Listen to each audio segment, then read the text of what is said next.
அடுத்து இப்ப ஒரு முகத்தை பார்த்த உடனே இவங்களை இந்த கிரக இணைவு இருக்குன்னு சொல்லிட்டு சொல்றாங்க. அது எந்த அளவுக்கு உண்மை? அது எப்படி நம்ம கண்டுபிடிக்கிறது? இப்போ ஒரு முகத்தை பார்த்தோன்னே நீங்க வந்தோடனே எனக்கு சொல்லிட்டீங்க இந்த செவ்வாய் சுக்கிரன் செவ்வாய் சேர்க்கை இருக்கு ஆமா. அப்படின்னு.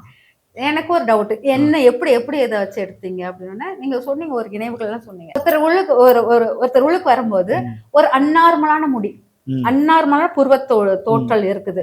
பல்லு வந்து கொஞ்சம் இடைவெளி கேப் இருக்கு. பல் வந்து கொஞ்சம் அன்னார்மலாக இருக்குது. இல்லாட்ட குட்டி பல்லா இருக்கும், இல்லாட்ட பல்லுல கேப் இருக்கும். இந்த மாதிரி இருக்கிறவங்களுக்கு வந்து செவ்வாயினுடைய பலம் பெற்றிருக்கும். அவங்களுடைய ஜாதக கட்டத்தில் செவ்வாய் பலம் ஆட்சி உச்ச சொல்றீங்களா?